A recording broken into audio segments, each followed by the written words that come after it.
I'm Carol Cohn, and welcome to Purpose 360, the podcast that unlocks the power of purpose to ignite business and social impact.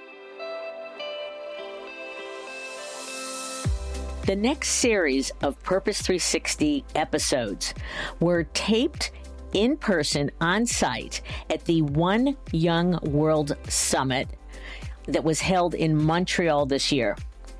For those of you who are not familiar with One Young World, I hope that these conversations will get you very, very excited to follow them online because they are making terrific impact around the globe. At the conference, there were nearly 2,000 Changemakers, and you have to apply to get accepted to this amazing event. And some leaders at the conference say, it's harder to get into this conference than it is to get into Harvard. Wow. The young ambassadors represented 190 countries, and you should think of this like the Olympics for change making. Also in attendance were leaders across the board around the world. Think older individuals like myself who have worked in the field for so many years, helping to make change.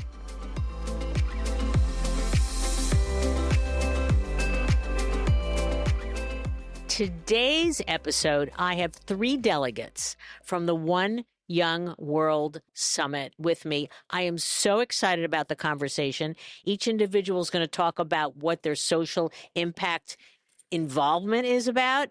And then we're going to have a really interesting conversation about the power or not of AI as they advance their vision. So let's get started. Introduce yourself, please, and talk a little bit about what you're focusing on in social impact. Yeah, absolutely. Well, first of all, thank you for having me. My name is Gitanjali Rao. I'm 18 years old. I'm currently a sophomore in college. I'm studying at MIT, and I'm double majoring in bioengineering and management. But along with that, I spend a lot of my time working with students across the globe, and I run innovation workshops for students who don't really know what education or innovation truly looks like. And so far, I've impacted about 90,000 students across 47 countries and counting. Thank you so much for having me. My name is Lillian Olivia Orero. I am the founder of a nonprofit organization called SafeOnline Women Kenya, and I'm so glad to be attending the One Young World Summit in Montreal, Canada, courtesy of the Z Zurich Scholarship. What I do is, 1, try to sensitize young women and girls on what online safety and security is about. The lack of access of the technology and the internet has been a challenge in Kenya. And so what my organization is trying to do is bridge that digital divide and ensure that young women and girls also take part in science, technology, engineering, and mathematics courses. And you're a lawyer by training. Yes, I am a gender and technology lawyer, and also I practice as an advocate of the High Court of Kenya. So what that has done is, based off my personal story of having gone through cyberbullying, I realized that a young generation of women and girls, since they use the phone most of the time, since they're always online, they go through online harassment, cyberbullying, cyberstalking. And so in my work, which is on gender and technology law, I noticed that when people would experience online violence, they did not have any recourse mechanisms. For example, where would I report if someone decides to call me a negative word, for instance, on Facebook? And that translates to a lot of mental health issues that makes most of them move away from the online space. So for me, trying to see, are there legal frameworks or legislation that, for instance, address terminologies such as cyberbullying? In Kenya, I would say that does not exist. And that is why in the work that I do, I try to also sensitize policymakers to think about the world of technology and include it in our laws. That's super. Okay, we'll get back to more of that. Okay, Abideen? Thank you very much. Abideen Olasupo is my name. I am from Nigeria, and of course, I'm 30 years old. So I co-founded an organization called FactCheckAfrica. The rationale behind FactCheckAfrica was as a result of a research that we conducted around voter apathy in Nigeria. We delve into it, and data shows us that misinformation and disinformation contributes in no small measure to reason why people are not going to vote in elections. So through FactCheckAfrica, we train journalists, students, technology practitioners, and as well as political office holders as well on which they could fact check information in near real time. This organization is so dear to me because I have a personal story of misinformation and disinformation. I was campaigning for the Not Too Young to Run campaign in Nigeria, and fake news spread like wildfire about my personality, saying I was trying to do that because I needed favor from politicians. So this really affected my mental health then. So I was now thinking of what are the practical way or sustainable way through which you could solve problem of fake news, misinformation that is not just associated with elections. Believe you me, today, some people still do not believe that COVID-19 is real. Today, some people still do not believe that climate change is real. So that's why organizations like Fact Check Africa as well is using storytelling, explainer, and video as well to explain fact-checking processes as well and fact-checking information as well. We are not just doing it alone as well. Inclusion is at the core of what we do because we know that not everybody who are literate might want to fact-check. So that's why our fact-checks has been translated into local languages in Nigeria and most spoken 3 languages in Africa, which is Swahili, Arabic, and French as well. That's fantastic. Now, this is your second time or third time? Second time. And so what do you want to get out of this summit this time? Thank you very much. I've been attending a whole lot of summits since, I think, 2010, but I must confess to you that I've never attended a summit like One Young World. It's extremely distinct. It gives you a global platform to share ideas, meet, and connect with new people as well. It also, activates the stop talking, start acting, to inspire a generation of doers and not generation of talkers as well. So it's a great opportunity. That's fantastic. Now, Lillian, this is your first time here. So what do you want to gain from the summit? So being my first time, and the theme on artificial intelligence is one of the areas that really drew me to this summit. So the global nature of its scope is another platform for organizations such as myself, which are grassroots based, to be held, to be listened to get an opportunity to speak in global platforms is what One Young World provides for me. So I would say it's my first time in Canada. It's my first time attending the summit.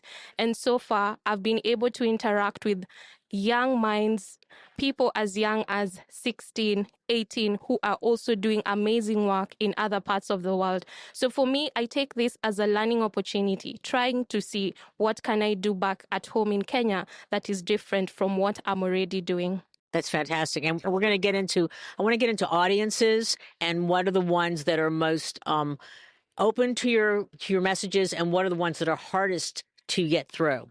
Yeah, I mean, that's a fantastic question. I feel like a lot of this starts with being super young and trying to reach out to people who are sometimes 2 times, 3 times older than me to ask for things like funding, ask for things like support, mentorship, right? Things that ideally should come fairly easily because what I'm working towards is a textbook good cause, are things that end up being some of the hardest things in the world, right? And so the biggest audiences that are hardest for me to reach out to are those who, know what the right thing is to do, but don't necessarily believe the goal and the mission of someone who is so young to see what she's able to do to create a difference, right? We talk about accessibility in like education. We talk about all these massive problems, but we don't realize how doable it actually is and the steps that we need to take to get to it. And I think a lot, and the easiest age group for me to connect to is obviously students my age and even younger, right? And so when I run these workshops, I run them from preschool to right out of college, right? I've worked with students from every different age group, every different background, every different walk of life. And the biggest thing that I've learned is that everyone learns differently, right? A boy in a private school in New York is going to learn differently than one of my friends in the Kakuma refugee camp in Kenya who learns differently than a girl who's in Afghanistan who has to join the Zoom call that I set up in the middle of the night because she can't learn during the day, right? But the biggest overarching idea that I've realized is that everybody wants to change the world and everyone wants to take that next step towards doing it. We just need to talk about fostering it. And so that's kind of the message that I'm trying to get across, right? Is reaching out to these underprivileged communities whose perspectives we haven't even taken into account over these past 10, 15 years, because what we focused on is the people that we have and the rich, where we should be focusing on the places we haven't even looked at yet. How about other barriers to audiences you're trying to reach, but also opportunities? Yeah. Thank you very much. A major barriers that we are facing is, reaching out to older generation as well. Because, there's a belief that, fake news could not be spread on maybe a radio platform or some trusted newspaper platform as well. So trying to counter this as well has been a major challenge and barrier for us. So what we do is, beyond the fact that we are doing an explainer on our website, we do what we call a community approach, wherein we go to visit community through, traditional rulers and religious leaders to get their buy-in, do a community mapping analysis of those who are critical in the community to convince, then do a town hall meeting to, and do the campaign and teach them which to which in near real time as well at the corner of their room with their Android phone as well. They could fact check. Opportunity that this presents to us is the fact that we have been a part of, different policy in Nigeria that talks about how we could counter fake news, how we could counter misinformation and disinformation. And of recent as well, we've been working with tech giants like Google and Meta as well to see which to which, if any fake news is spread on their platform, and we have fact-checked it in our own platform as well, it's brought down. And of recent as well, we had a partnership with Stanford University Center for Deliberating Democracy to train teachers on how they could pass on the knowledge to students in Nigeria on fact-checking education via video and gamification. Because from our research, as at the core of our organization, we try to use data to troubleshoot issues so that, of course, when we're providing a solution to it, it's going to be sustainable. So we discovered that for us to catch students young, there's a need for us to engage teachers, and there's also a need for us to teach fact-checking in a fun way that they could relate with, in form of developing a gamification platform that, while playing that game, while watching the cartoon as well, one way or the other, they're learning fact check. And we are raising an army of fact checkers who will, disrupt the ecosystem very well, not only in Nigeria, but Africa and across the globe as well. So it's been something exciting starting this in Nigeria and, spreading this across African country, because recently we did what we call the first AI journalism workshop and fellowship, which gave us the opportunity to train 41 newsrooms across Africa on how they could integrate AI into the way they would do their works and use AI for fact checking. My gosh. Okay. So a lot of things you just mentioned there. So you're creating an army of fact checkers. Has anybody done this yet? No one is going to the grassroots. Majority of the fact-checking organizations feel, of course, going to the grassroots is a waste of time.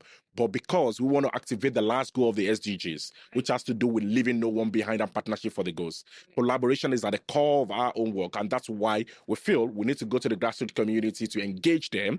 And that's why we are the first organization to do that. Secondly, as well, fact-checking education is not a part of our curriculum in Nigeria. Yeah.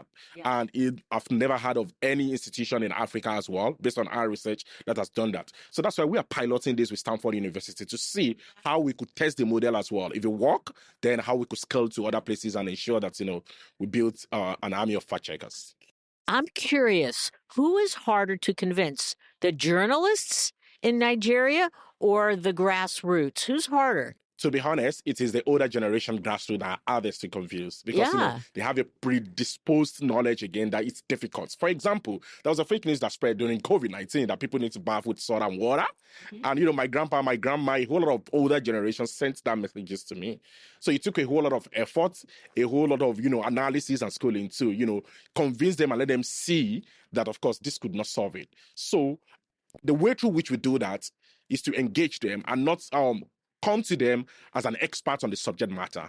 We interact with them in a co-learning and peer learning environment and give them case study analysis, give them, reasons why they need to believe in some of those information and trust our platform. So over the last 5 years that we have been doing this as well, from our needs assessment and impact report that was conducted last year, we have seen nothing less than 33.4% adoption from the older generation. Oh, that's okay. So there's hope for us yet. Yeah, there is. Okay. So Lillian, let's talk about, again, who have you been able to engage with your vision and mission, and who are the barriers, the ones that are like the naysayers? So I'd first start by saying when we compare generations, Generation Z and Generation X are my main audience because these are the people who use the internet a lot.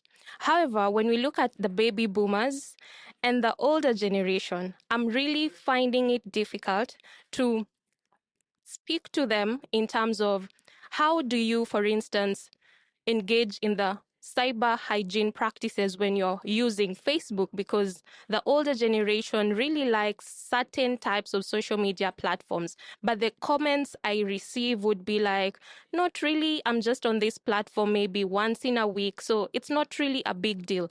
However, the challenge has always been now with generative AI. We are trying to reach beyond the urban areas and to go to the semi-urban, peri-urban, and the rural areas. So the challenge that is there is we have young girls between the ages of 15 to 18 who could be in high school. So when they go back home during the holidays, they have access to the phones. And some of these young girls sometimes have found themselves in websites that are not appropriate. And before they know it, because they're sharing a lot of their information online, the same information is being data mined and is used to generate other content. So we have held workshops and trainings with rural women in parts of Kenya where we try to explain to them what is AI. For instance, in Swahili, which is a local dialect in Kenya, how can we use the internet in a manner that is appropriate, but in a dialect that they are able to understand? And the challenge has always been, I have so many things to do. This is really not a priority when I'm trying to find food on the table. So the other challenge has been because of the very many images and texts that women and girls who are exposed online, generative AI uses those images and texts to come up with deep fakes. And we've seen instances where, as a result of maybe a picture that was shared, it's generated to an image, a video that is inappropriate. And this has affected some of the girls in parts of Nairobi who decided to take a break from school. That would mean they won't continue with their learning curriculum as is. And so what my organization is doing is we have a curriculum called the Tech Secure Literacy Curriculum. This curriculum is very simple in terms of trying to explain to young women and girls, both in the urban areas and rural areas, on how to keep themselves online safe. At the same time, we are still in the development phase of an app called SafeHer app. So what SafeHer is, it's an app by Africans for Africans. And we noticed in our work that we have a lot of innovative solutions that come from the global north. And most of these solutions are used in Africa. So why not come up with African products that understand our context to deal with cyberbullying? And so what we do is in the app, it would guide you on blocking negative comments from different sites. It also has educational materials and resources on ways to keep yourself safe. And the app is still not yet online. And this is where One Young World Summit comes in, because we meet collaborators, support from Z Zurich Foundation that would really enable us to develop the app to completion. I'd like to know, how did you reach, you talked over 90,000. How did you do that? And well, you're a sophomore at MIT, you're 18 years old. I'm fascinated, and I'm sure our listeners are too.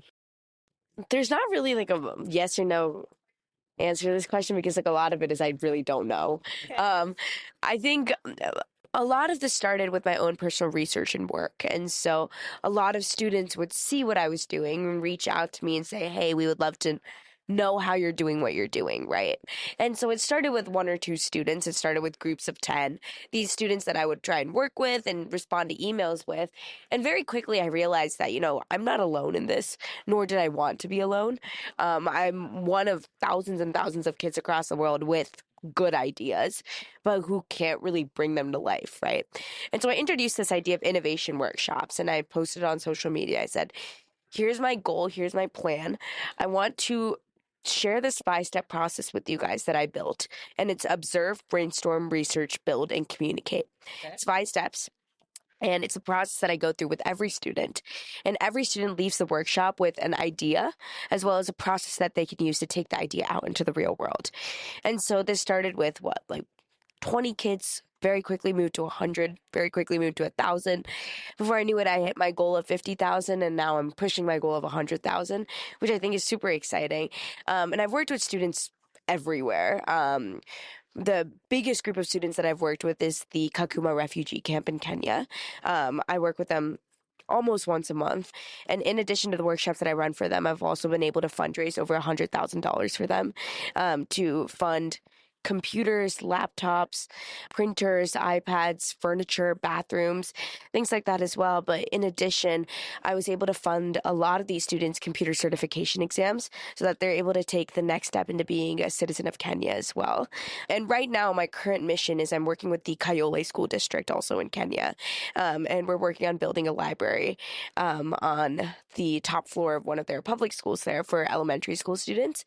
And so we're hopefully going to see that come to life within these next couple of months as well. But these little things are part of this much bigger mission of building an innovation movement, essentially, of students who have passion, who have drive, but really can't bring that to life and haven't had that opportunity yet.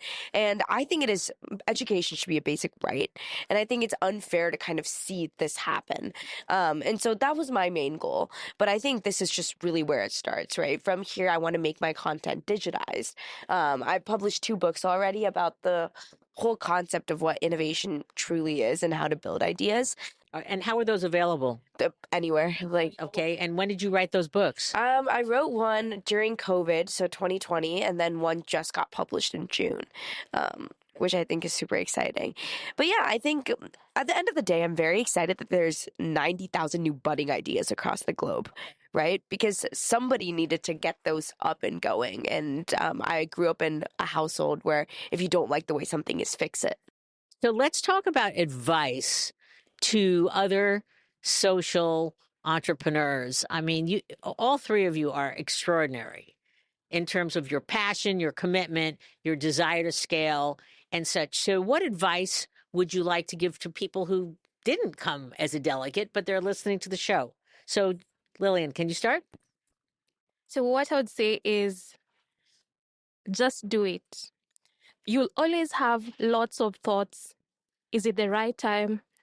How much impact would I make? Do I have the resources? Do I have the funding? But what I would say is just start. The minute you begin the social impact journey, you meet people along the way who hold your hands, who walk with you, who advise you, who mentor you. And that is what has been happening for my journey. And so I'd say just start. I would start by saying the best time for you to have started was yesterday. The next best time is now. Of course, there are going to be a lot of challenges along the way as a social entrepreneur as well, but you are also going to learn along the way. And think of not what only your government can do for you, but what you can do to complement the efforts of your government from anywhere that you are.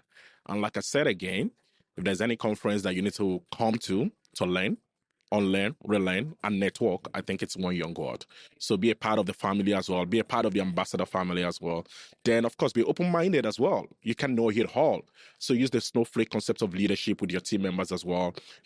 Take suggestions and awareness as you go down implementing your project. And there's also a subject of spirituality. That's what I tell people as well. You could do all these and things are not still working as well. So you've got to communicate in best way that you know to communicate with whatever you believe in as well, to pilot the affairs of what you want to do. Then collaborate. I can emphasize the importance of collaboration and partnerships, because of course collaboration will take you farther and further where you might not have dreamt of being in the next 10 years. So collaborate with others who are in your space as well, and be open-minded to learn, relearn, and unlearn. Thank you. Yeah, I mean, I think my biggest piece of advice and what drives me is let empathy drive you.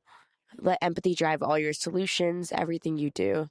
That's my biggest thing. And I think the second biggest thing is this idea of take the risk when it doesn't matter versus when it does, which is kind of going off what everyone said.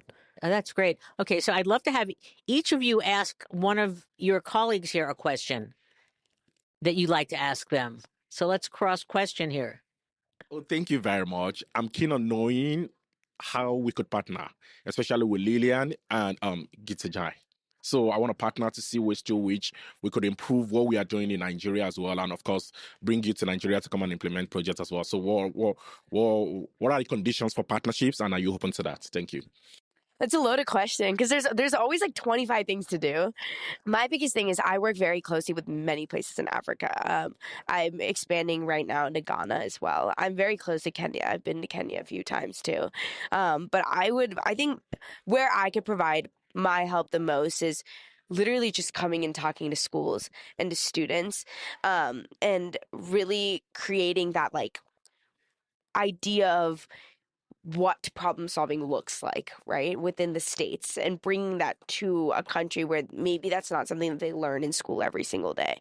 I always say education shouldn't have a price to it. And so I always go out of my way to travel for things like this because I think it is absolutely life-changing. Like, if there's one thing, like a strike of inspiration that hits, I think it could change the way you think and create and build, which is kind of what happened to me. So I'm very open to collaborate. And the fact that you mentioned fact checking, my organization also deals with gendered misinformation. And that would be a very good opportunity for us to, link our synergies, because I look at the women politicians, for instance, in Kenya, who go through a lot of online violence. And I would like to know, what is Nigeria doing and how can we partner? So you see, all this wouldn't have been possible if we were not at the One Young World Summit. And so I'd say, thank you so much. Oh, well, thank you. You're amazing, all of you. I mean, I thought I did something, and at your ages, you're having such impact, and you're also trying to harness AI for good. We know that AI's got a lot of bad things to it, but we appreciate all of your commitment and your energy. And I love the fact that maybe we've got some collaboration starting right here. So thank you very much, and enjoy the summit. Thank you for having us.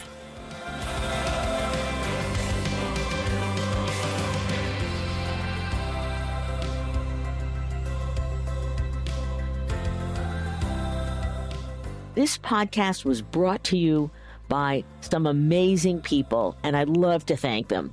Ann Hundertmark and Kristen Kenny at Carol Cone on Purpose, Pete Wright and Andy Nelson, our crack production team at True Story FM, and you, our listener.